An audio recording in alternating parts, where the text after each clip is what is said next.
I've always been fascinated by how the internet meme allows us to communicate sort of underneath the surface of everyday intelligible conversation. It's this intensely mutable form that rapidly leaks out of any boundary you draw around it. This book investigates the internet meme as a symptom of the various new conceptual logics that have emerged in the age of information and networks. And it shows how the meme performs this curious dual function. It exposes the scale of the world, but it also soothes the anxiety that comes with that scale. Memes for the Soul is a research project, but I'm also an artist and designer, and so I don't do research the way other researchers do it. The book exists in 2 editions, the regular edition, which is your standard run-of-the-mill hardcover book, and there's the Funhouse edition, which is an interactive artist book.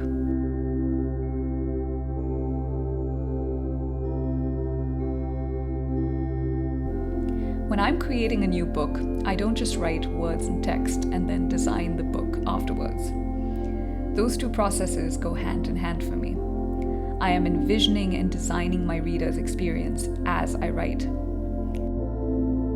I'm thinking, how can I make my reader experience everything that I'm saying? And text is only one tool at my disposal.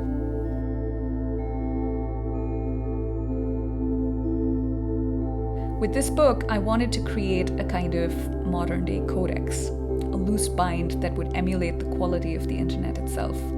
Digital media allows you to edit, delete, insert, revisit, rethink.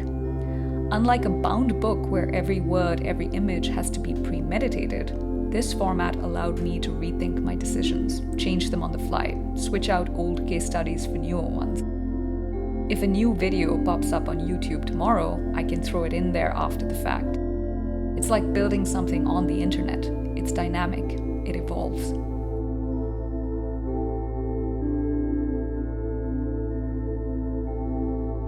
The internet is also a media jungle that assaults you with various species of content: image, audio, video, text, news articles, blogs, tweets, DMs, games, apps, hyperlinks, PDF attachments, so many things in so many forms.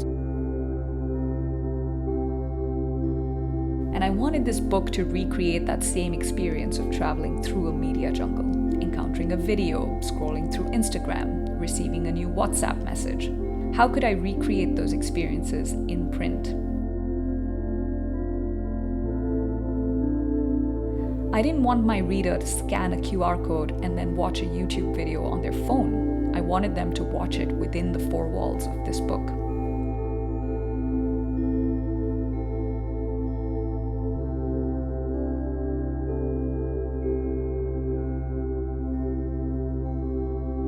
Research has a bad reputation of being boring and inaccessible.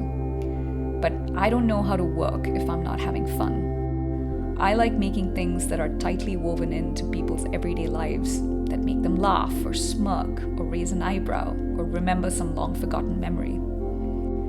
And no matter how dense or complicated or philosophical the subject, I don't see why anything needs to be boring.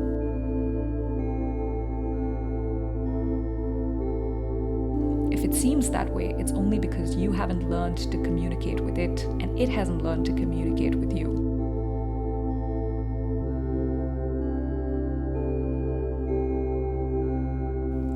I am a communicator above all else. That is my craft. And I believe the greater the harmony you can achieve between content, form, and interaction, the more immersive your persuasion. My work travels across forms, across mediums, in search of that immersion.